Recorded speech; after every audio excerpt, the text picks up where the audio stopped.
அனைவருக்குமே வணக்கம். சற்று முன் கிடைத்திருக்கக்கூடிய ஒரு மிக மிக முக்கியமான செய்தி ஒன்று வெளியாகி உள்ளது. சற்று முன் ஈரோட்டில் மக்களின் மண்டை உடைப்பு. தேர்தல் ரத்து, அதிமுக அத்துமீறல், இது மாதிரி பார்த்தீங்கன்னா செய்திகள் வெளியாகிருக்கு. இப்போ ஈரோட்டில் பார்த்தீங்கன்னா இன்று பார்த்தீங்கன்னா தொடங்கிருச்சு இடைத்தேர்தல் நடந்துட்டு இருக்கு.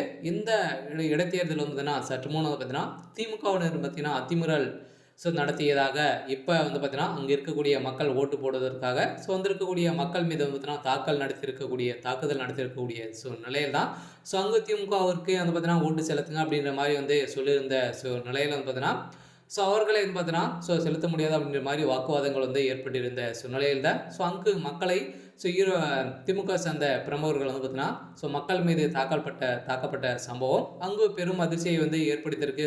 மக்கள் மண்டைகளை உடைக்கப்பட்ட சம்பவம் இப்போ மருத்துவமனையில் அனுமதி பெற்று சிகிச்சை பெற்று வரும் நிலையில் தான் இப்போ ஈரோட்டில் இடைத்தேர்தல் ரத்து செய்ய போகிறதாக இப்போ தேர்தல் ஆணையம் பார்த்தீங்கன்னா ஒரு செய்தி வெளியிட்டிருக்காங்க. திமுகவுக்கு ஒரு மிகப்பெரிய இடியாக தான் விழுந்திருக்கு. இருந்தாலும் என்ன நடக்க போகுது அப்படின்றத தொடர்ந்து வீடியோவில் பார்க்கலாம். அதுக்கு முன்னாடியே நம்ம சேனலுக்கு இப்போ தான் நீங்கள் முதல் முறையாக வந்திருக்கீங்க அப்படின்னா மறக்காமல் நம்மளுடைய சேனலை சப்ஸ்கிரைப் பண்ணி சப்போர்ட் பண்ணுங்கள். வாங்க வீடியோக்குள்ளே போகலாம். ஈரோட்டில் இன்று கோலாகலமாக ஈரோட்டு இடைத்தேர்தல் நடத்தியிருக்காங்க. மக்களும் அனைவருமே ஓட்டு செலுத்துவதற்காக வந்திருக்காங்க. அங்கு பள்ளிகள் அனைத்துக்குமே லீவ் விட்டுருக்காங்க இல்லையா. இந்த தரப்பில் ஈரோட்டில் பார்த்தீங்கன்னா சில இடத்துல பார்த்தீங்கன்னா மக்கள் அனைவரையுமே பார்த்தீங்கன்னா இதில் இரண்டு கட்சிகள் மட்டுமே தேர்தல் ஈடுபடுறாங்க. திமுகவும் நாம் தமிழர் கட்சி இருவருமே தான் பார்த்தீங்கன்னா சேத்தலட்சுமி அவர்கள் தான் போட்டியிடுறாங்க. இவங்க இருவருக்குமே பார்த்தீங்கன்னா யார் வெற்றி பெறுவாங்க அப்படின்னு பார்த்தீங்கன்னா கருத்து கணிப்பில் திமுக படுதோல்வி அடையும் அப்படின்ற மாதிரி தான் வெளியேறக்கூடிய செய்தியாலும் இப்போ அங்கு மக்களுக்கும் ஈரோட்டினுடைய பிரமுகர்களுக்கும் இந்த திமுக சேர்ந்த பிரமுகர்களுக்கும் பார்த்தீங்கன்னா அங்கு அத்துமீறல் ஈடுபட்டு பார்த்தீங்கன்னா அங்கு கள்ள ஓட்டுகளை செலுத்துவதாக அங்கே இருக்கக்கூடிய போலீஸாரும் தேர்தல் பணியில் இருக்கக்கூடிய பணியாளர்களும் பார்த்தீங்கன்னா குற்றச்சாட்டுகள் வைத்திருந்த நிலையில் அங்கு மிகப்பெரிய கலவரங்களாக மாறி இருந்தது.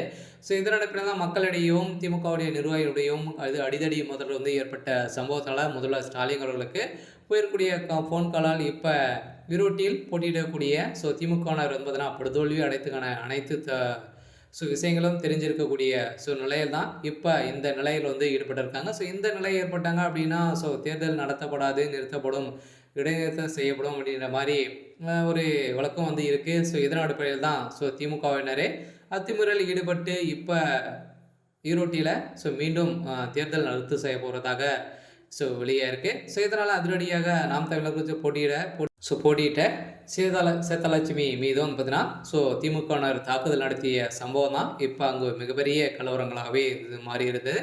இருந்தாலும் இறுதி பட்டியல் வருகின்ற 8ஆம் தேதி வெளியாக போது இந்த கருத்து கணிப்பில் திமுக படுதோல்வி அடையும் அப்படின்றத அனைவருக்குமே தெரிஞ்ச விஷயம் தான் அப்படின்ற மாதிரி வெளியே இருக்குது. சரி, ஓகே. எனக்கான அப்டேட் இதுதான். மறக்காமல் நம்மளுடைய சேனலை சப்ஸ்கிரைப் பண்ணி சப்போர்ட் பண்ணுங்கள். தேங்க்யூ.